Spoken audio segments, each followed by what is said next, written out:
నమస్తే ఫ్రెండ్స్. మొన్న మా ఇంటి పైన 2 పిడుగులు పడ్డాయి. ఆ దెబ్బకి అక్కడున్న మా పైన వాల్ పగిలి క్రాక్స్ ఇచ్చి నెక్స్ట్ వాటర్ పైప్స్ పోయాయి. ఇన్వర్టర్ కాలిపోయింది. 4 ఫ్యాన్లు కాలిపోయాయి. సీలింగ్ లైట్స్, బల్బ్స్ అన్నీ కాలిపోయాయి. అయితే మేము వీఆర్ఓ గారికి కంప్లెయింట్ ఇచ్చాం. కంప్లైంట్ ఇస్తే ఆయన నీట్‌గా రాసి ఎంఆర్ఓ గారి ఆఫీస్‌కి ఇచ్చారు.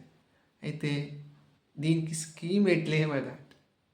అంటే ఇక్కడ కామెడీ ఏంటంటే నేచురల్ డిజాస్టర్‌కి ఈ అంటే మనుషులు చనిపోతేనే ఇస్తారంట. అంటే ఫిజికల్లీ డ్యామేజ్ అయితేనే ఇస్తారంట. చూడండి ఎలాగుందో స్కీమ్స్. నేచురల్ డిజాస్టరు పిడుగు పడి 2 పిడుగులు ఇంటి మీద పడి అన్నీ డ్యామేజ్ అయిపోయి, కాలిపోయి అయితే రాలేదు. చేయలేదు. నాకు అడుగుతున్నాను అసలు ఏం స్కీమ్‌లున్నాయి మన ఇండియాలో అని నాకు డౌట్‌గా ఉంటుంది. మరి నేచురల్ డిజాస్టర్‌కి ట్యాక్స్‌లో కొంచెం డబ్బులు తీసి ఉంచుతారు కదా! ఒక బడ్జెట్ అని ఉంచుతారు కదా! ఇదెందుకు ఇంత తెలివైన వాళ్ళు దీనికి ఎందుకు ఉంచలేదో నాకైతే అర్థం కావట్లేదు. నేను నా వీడియోలో 2 పిడుగులు పడ్డాయి మా ఇంటి పైన అని మొత్తం వీడియో తీసి చూసాను చూపిస్తాను చూడండి. అంటే ఇప్పుడు మాకు ఎంత డ్యామేజ్ అంటే ఇంచుమించు ఒక 30,000 దాకా 30,000 ఇంకా ఎక్కువ అవుతది. అంటే నేచురల్ డిజాస్టర్‌కి పిడుగు ఇంటి పైన పడి అంటే మనుషులు చనిపోతే ఇస్తారటండి. లేకపోతే ఇవ్వరటండి. పాయింట్ అది.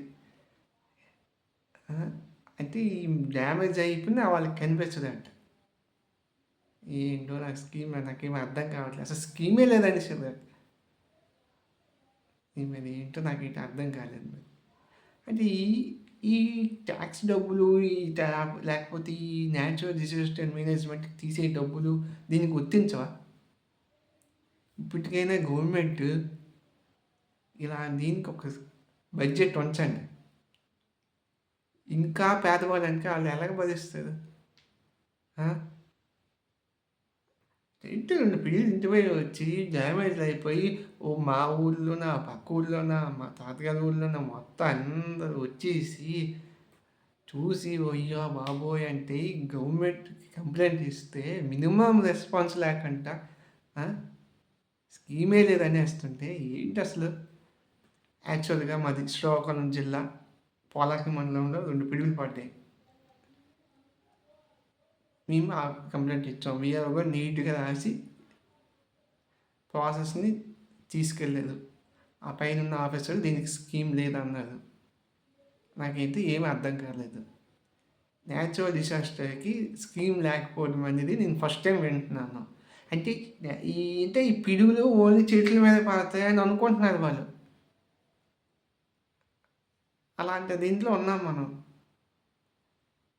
దేవుని దయ వల్ల కరెంట్ లేదు. కరెంట్ పోయడం వల్ల ఒక 60% డ్యామేజ్ అయ్యింది. కరెంట్ ఉన్నదనుకో మేము ఇంట్లోనే ఉన్నాం. అప్పుడు వస్తది ప్రెస్ మీట్ అని, అవని, ఇవని. అమ్మ బాబోయ్! అమ్మ బాబోయ్! నాకేం అర్థం కాదు. ఇప్పటికైనా కళ్ళు తెరిచి ఇది ఒక నేచురల్ డిజాస్టర్‌లోన కలపాలి. అంటే బడ్జెట్‌లో కలపాలి. ఇవన్నీ నేచురల్ డిజాస్టర్ అయితే వాళ్ళ ఇంటికి డ్యామేజ్ అయినా మీరు ఇవ్వాలి. మనుషులు చచ్చిపోతే మీరేంటి ఇచ్చేదండి తొక్క? మనుషులు చచ్చిపోతే ఇస్తాం. ఫిజికల్ డ్యామేజ్‌కి అయితే ఇస్తాం. ఏంటి ఇది? ఎక్కడున్నాం మనం అసలు? 2025లో ఉన్నాం. కొంచెం కళ్ళు తెరచండి గవర్నమెంట్.